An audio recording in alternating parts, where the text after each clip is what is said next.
Hello friends, આજે ફરીથી આપણે બીજો એક નવો પોઈન્ટ જોશું. આજનો આપણો પોઈન્ટ છે કેશ ફ્લો. તો સૌપ્રથમ ડેમો વર્ઝન ખોલી લેશું ફ્રેન્ડ્સ. એમાં ફ્રેન્ડ્સ રિપોર્ટમાં જશું, એમાં આવશે એનાલિસિસ રિપોર્ટ. અહીં તમે નીચે જોશો તો કેશ ફ્લો તમને જોવા મળશે. હવે ફ્રેન્ડ્સ કેશ ફ્લોમાં કઈ વિગત આવશે, તો તમે જે રોકડાનું જે મહિનામાં જેટલું રોકડમાં ટ્રાન્ઝેક્શન કરેલું હશે એ બધી ડિટેલ તમને કેશ ફ્લોમાં અહીં જોવા મળશે. અહીં તમે જોશો તો એપ્રિલમાં તમારું કેશમાં કાંઈ નથી, મેમાં નથી, જૂનમાં પણ નથી, જુલાઈ નહીં. અહીં ઓગસ્ટમાં કેશમાં ટ્રાન્ઝેક્શન કરેલું છે એટલે કેશ મૂવમેન્ટ આપેલું છે.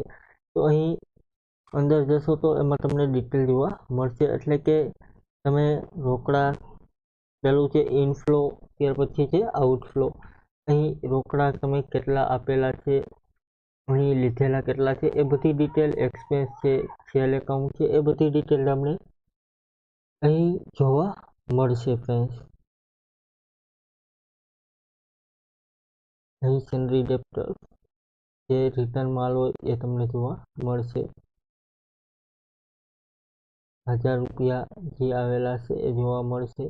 આઉટફ્લો આપેલું છે, એટલે કે રોકડમાં તમે જે ટ્રાન્ઝેક્શન કરેલું હોય એનો નેટ ફ્લો તમને જોવા મળશે કે તમારી પાસે આ મહિનાના રોકડ કેટલી રકમ વધે છે. સપ્ટેમ્બર છે તો એમાં નેટ રકમ આપણી પાસે 94,080 છે. ત્યાર પછી ઓગસ્ટ છે તો એમાં માઇનસમાં છે, એટલે કે આપણે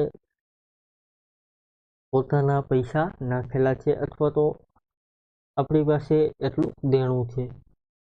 આ પ્રમાણે કેશ ફ્લોમાં તમને મંથલી, ત્યાર પછી યરલી, આખા વર્ષનું ડિટેલ તમને અહીં જોવા મળશે. Thank you friend.